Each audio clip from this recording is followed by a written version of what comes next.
নমস্কাৰ জিআৰজি ব্লগলৈ সকলোকে স্বাগতম জনাইছো। আজি আমি বিএছএফত ওলোৱা 1312টা খালী পদৰ সম্পৰ্কে আলোচনা কৰিবলৈ লৈছো।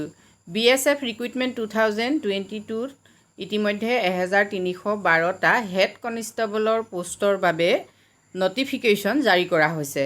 এই পোষ্টসমূহৰ বাবে কোনে কোনে আবেদন কৰিব পাৰিব, শিক্ষাগত অৰ্হতা কিমান লাগিব, বয়সৰ উচ্চতম সীমা কিমান হ'ব লাগিব আৰু দৰমহা কিমান পাব সেই সম্পৰ্কে আজি ভিডিঅ'টোত আমি আলোচনা কৰিবলৈ লৈছো।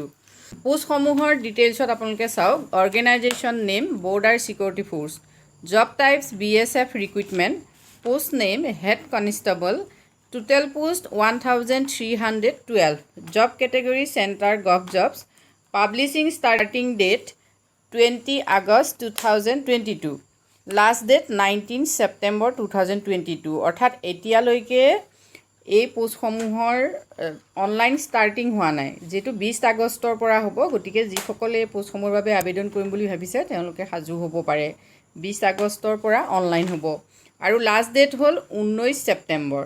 এপ্লিকেশ্যন মোড হ'ব অনলাইন।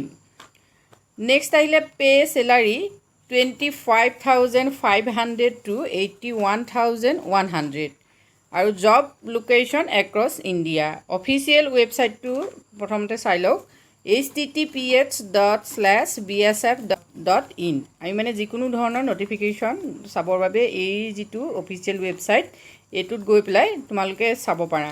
এই পোষ্টসমূহৰ বাবে শিক্ষাগত অৰ্হতা কেনেকুৱা হ'ব লাগিব সেইখিনি তোমালোকে জানি লোৱা। প্ৰথম আহিলে পোষ্ট নেম হেড কনষ্টেবল আৰু এলিজিবিলিটি ক্ৰাইটেৰিয়া হ'ল experience must have A certificate degree of 10th 12 ITI or must have an equivalent qualification from a recognized institute or board।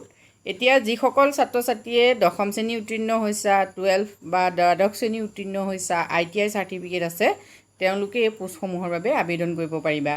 আৰু যিখন অফিচিয়েল নটিফিকেশ্যন হয় সেই নটিফিকেশ্যনখনত তোমালোকে পুংখানুপুংখভাৱে চাই ল'বা কোনটো পোষ্টৰ বাবে কি ধৰণৰ কেটেগৰীৰ ITI চাৰ্টিফিকেট থাকিলে এপ্লাই কৰিব পাৰি সেইখিনিও তাত দিয়া আছে।